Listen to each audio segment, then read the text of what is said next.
Did you know the oldest fossils of Homo sapiens were found in Africa? This is not just a regional story, it's the beginning of the human story. Today, we journey through the vast and interconnected histories of the African continent, from the dawn of humanity to the rise of modern nations. Our story begins in Africa, the cradle of humankind. Scientific evidence points to Africa as the origin point of Homo sapiens. The oldest widely accepted fossils, dating back approximately 315,000 years, were discovered at Jebel Irhoud in Morocco. Further evidence comes from Omo Kaibish and Hato in Ethiopia, with fossils dating back 195,000 and 160,000 years respectively. These discoveries highlight Africa's pivotal role in the evolution of our species. Major migrations out of Africa began tens of thousands of years ago, with a significant expansion occurring around 70,000 to 60,000 years ago. These migrations populated the rest of the world, making every human story, in essence, an African story. As humans settled, complex societies began to emerge. One of the most well-known is ancient Egypt, flourishing along the Nile River by around 3100 BC. Nama is traditionally credited with uniting Upper and Lower Egypt, laying the foundation for a civilization that would leave an indelible mark on history. But Egypt wasn't alone. South of Egypt, in present-day Sudan, the kingdom of Kush, also known as Nubia, rose to prominence. With its capital at Kama around 2500 to 1500 BC, Kush became a formidable power. Later, the Nabatean and Meroitic periods saw further cultural and economic flourishing. At one point, Kushite rulers even formed Egypt's 25th dynasty, ruling from around 744 to 656 BC, demonstrating the interconnectedness of these ancient civilizations. Further east, in present-day Ethiopia and Eritrea, the kingdom of Aksum emerged as a major trading empire by the 1st century CE. Its strategic location made it a vital link between the Roman world and the Indian Ocean trade network. Aksum's power and influence grew, making it one of the great powers of the late ancient world. The conversion of King Ezana to Christianity in the 4th century CE cemented Ethiopia's Christian tradition, which continues to this day. Moving west, the Sahel region witnessed the rise of powerful empires that controlled trans-Saharan trade routes. The Ghana Empire flourished from the 6th to the 13th centuries, accumulating wealth through trade in gold, salt, and other commodities. It's important to note that the Ghana Empire was located in the Sahel, not in present-day Ghana. As Ghana declined, the Mali Empire rose in its place in the 13th century. Founded by Sundiata Keita after the Battle of Karina around 1235 CE, Mali became one of the largest and wealthiest empires in West Africa. One of its most famous rulers was Mansa Musa, who reigned from about 1312 to 1337 CE. His pilgrimage to Mecca in 1324 became legendary, showcasing the empire's immense wealth and influence.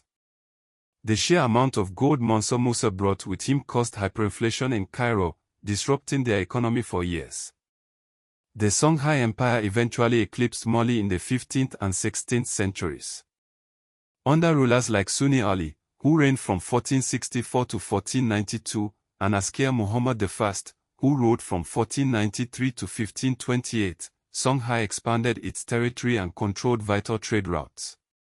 However, the empire was ultimately defeated by the Moroccan invasion of 1591 at the Battle of Tondebay, marking a turning point in West African history.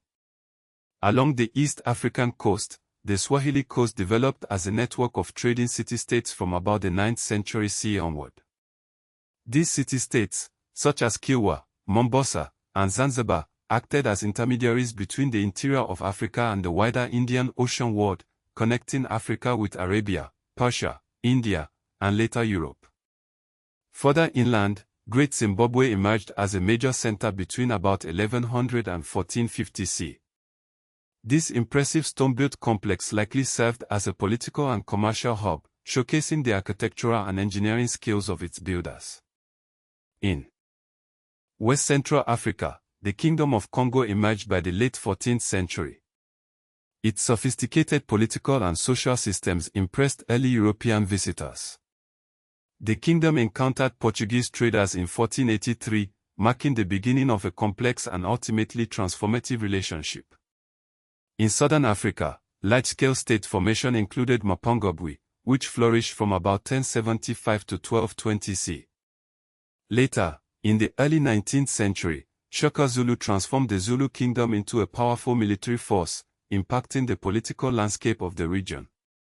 The arrival of Europeans in the 15th century marked a new chapter in African history. Portuguese sailors reached the West African coast, with Bartolomeu Dias rounding the Cape of Good Hope in 1488 and Vasco da Gama reaching India via the Cape Route in 1498. This opened up new trade routes and led to increased European involvement in Africa. The transatlantic slave trade had a devastating impact on Africa, forcibly removing an estimated 12.5 million Africans from their homes. The vast majority were destined for plantation economies in the Americas, their labor fueling the growth of Atlantic capitalism. The Berlin Conference of 1884-1885 formalized the European partition of Africa, dividing the continent among European powers without any African representation. By the early 20th century, most of Africa was under European colonial rule, with only a few exceptions.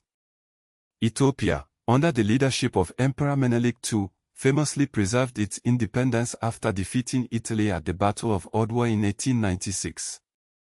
Liberia, founded by freed American slaves, also remained formally independent, though its politics were heavily influenced by the United States. Colonial rule brought about significant changes to African societies, including the reorganization of borders, economies, labor systems, education, and political authority. Yet, African resistance to colonial rule was persistent and multifaceted.